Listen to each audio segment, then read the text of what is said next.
இப்போ டோட்டலாக உணவு பழக்க வழக்கங்களே மாறி போயிடுச்சு. எல்லாமே கலப்படம்.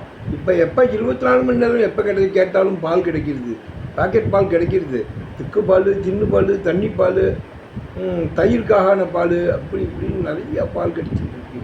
இந்த பாலுக்கு பேசிக் என்ன, எதுலேருந்து தயாரிக்கிறா, அது யாரும் பேசிக்கே பால் தான். பாலில் இருக்கிற கலப்படமான அந்த கெமிக்கல்லாம் போட்டு அது கெட்டு போகாமல் வச்சு அது சாப்பிட்றதே. முன்னெல்லாம் 2 மணிக்கு ஆகிடுச்சுன்னா பால் ஆகிடும். அப்புறம் மாடு கறந்தால் தான் சொல்லுவோம். 11, 12 வரைக்கும் இருக்கும் அந்த பால் ஆகிடும். அதை உரகத்தை வச்சுருவா பால். அப்படி பேசிக் ஒன்று உணவே மருந்தே உணவுங்கிறோம். ஆனால் இப்போ எல்லாமே உணவெல்லாமே மருந்தாகவும் இல்லை, மருந்தெல்லாம் உணவாகவும் இல்லை. ஏன்னா இப்போ அப்படி ஆயிடுச்சு. எல்லாமே கலப்படங்கள், எல்லாமே கேட்டால் ஹைப்ரைடுங்கிறா. இதுக்கு என்னங்கிறது அரசாங்கம் தான் பார்த்து முடிவு எடுக்கணும். எலெக்ஷனுக்கு பல கோடி ரூபா எல்லாரும் செலவழிச்சிட்டு வருதா, அது நிறையா கண்ணில் படுறது. எல்லா கட்சியும் ஒரு கட்சியை குறிப்பிட்டு சென்ட்ரலோ ஸ்டேட்டோ பண்ணிட்டு இருக்கா. மக்களுக்கு வியாதி வராமல் தடுத்து நல்ல உணவுப் பொருட்களாக கொடுக்கணும்னு அரசாங்கம் முடிவு எடுத்ததுன்னா அதுக்கு பெரிய நன்றி சொல்லலாம். அது சென்ட்ரல் ஆகட்டும், ஸ்டேட் ஆகட்டும், குறிப்பிட்டு சொல்லலை. நோய் நொடிகள் இப்போ பார்த்தேன்னா 100ல் 100 பேர் இருக்கான்னா 100 பேரில் 6 பேர் ப்ரெஷர் இருக்குது, 6 பேருக்கு சுகர் இருக்குது. அதான் 6 பேர் சுகர் ப்ரெஷர் உள்ளவா 6 பேர் இருக்கா. 2 பேர் பிளட்டை அடிக்கடி மாற்றிக்கணுங்கிறா. இன்னும் 2 பேர் ஏதோ ஒரு பார்ட் ஆப்ரேஷன் ஆகிருக்கு. லேடிஸாக இருந்தால் கர்ப்பப்பை ரிமூவல், ஜென்ஸாக இருந்தால் யூரினரி பிளாடரில் ஆப்ரேஷன். இப்படி ஒவ்வொன்றும் ஆப்ரேஷனாக தான் போயிட்டு இருக்கு. நாளுக்கு நாள் வைத்தியங்கள் அதிகரிக்கிறது. அதுமாரி 100ல் ஒரு 5 பேருக்கு எங்கே பார்த்தாலும் கேன்சர்னு சொல்லி கருப்பாட்டம் இருக்குன்னு டெஸ்ட் பண்ண சொல்கிறா. அப்படியே கொடுத்தா அவளை வைத்தியம் அந்த ரிசல்ட்டு சொல்கிறது ஒவ்வொரு இடத்துல ஒரு ரிசல்ட்டு சொல்லிகிட்டு இருக்கு. இருந்தாலும் அதை சொல்லி அவளை சாதாரண போகிற நல்லா போகிறவாளை வைத்தியம் டெஸ்ட்டு பண்ணுறா. நான் குருட்டாந்தரமாக பேசலை, சட்டப்படி எல்லாம் நல்லா தான் பண்ணிகிட்டு இருக்கா இல்லைங்கள. பட் வைத்தியங்கள் இப்போ நிறைய பெருகிட்டு போகுது. வியாபாரமாக அபிவிருத்தியாக இருக்க கமர்ஷியலாக போயிடுது. ஒரு மாத்திரை 150, 200ன்னு கொடுக்குறா. கடைசியில் நெட் ரிசல்ட் என்ன, பேஷண்ட்டு டைடு. முன்ன ஏதோ ஒரு வசனம் சொல்லுவாள், ஆப்ரேஷன் சக்ஸஸ் பேஷண்ட் டைடு அப்படின்பா. ஆப்ரேஷன் என்ன சக்ஸஸாக பண்ணிட்டேன் டாக்டர், பட் ஆனால் பேஷண்ட் இறந்துட்டான்னு ஒரு விளையாட்டுக்கு சொல்லுவாள். அதேமாரி கடைசியில் பார்த்தா அவளுக்கு இந்த வைத்தியம் பண்ணிக்கிறவளுக்கு பார்ட்ஸ் எடுத்தவா, பார்ட்ஸ் மாற்றினவா, ரத்தத்தை மாற்றிட்டு இருக்கிறவா, ஒவ்வொரு வியாதிக்கும் ஒரு ஸ்டென்ட் வேறு வைக்கிறா. எங்கே பார்த்தாலும் ஸ்டென்ட்டு, 10ல் 2 பேர் ஸ்டென்ட்டு. அப்படி நிறைய மருத்துவ வியாதிகள் நிறைய பெருகி கண்டுபிடிச்சுட்டே இருக்கா. போகிறதுக்கு இப்போ வெயிலுக்கு ஏகப்பட்டது. வெயில் கடுமையான வெயிலில் வெளியில் போனால் அதில் ஒரு வியாதி வருதுன்னு புதுசாக இப்போ வெளிநாட்டிலேருந்து கண்டுபிடிச்சி இங்கே இறக்குமதி பண்ணியிருக்கா. அது இன்னும் என்ன பண்ண போகிறதோ தெரியல. இது தவிர நிறைய கொரோனான்னு ஒரு சமயம் வந்துடுறது.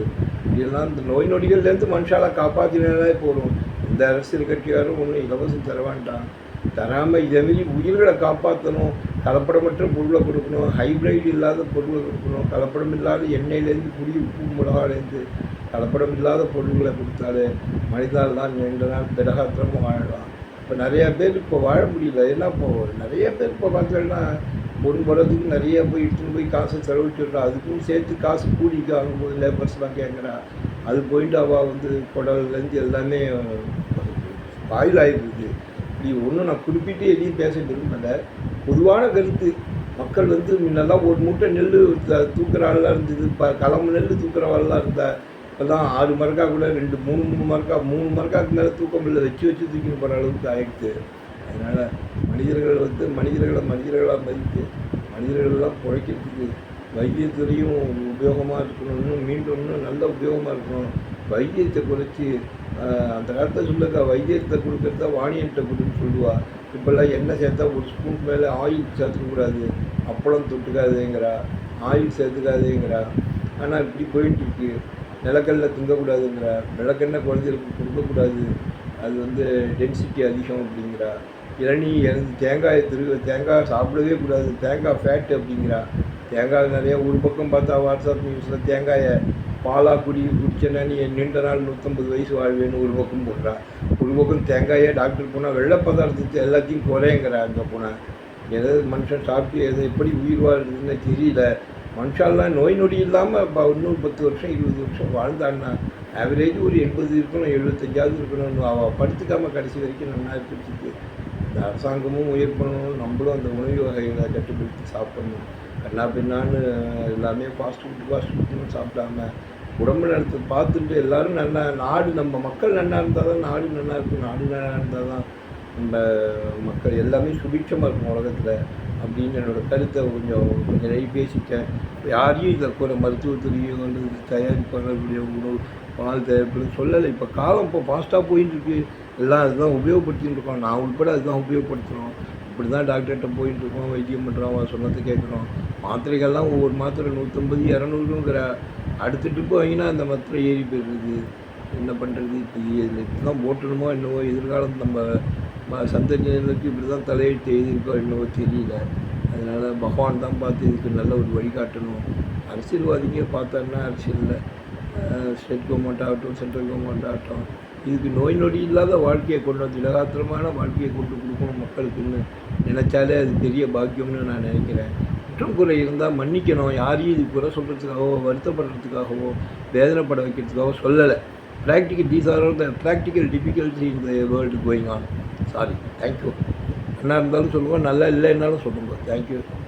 சப்ஸ்கிரைப் பண்ணாத பண்ணுங்க. ஃப்ரெண்ட்ஸ் அண்ட் ரிலேட்டிவ்ஸ் வரப்போ இது டைம் பாஸிங் இல்லை, really practical life going on. Thank you.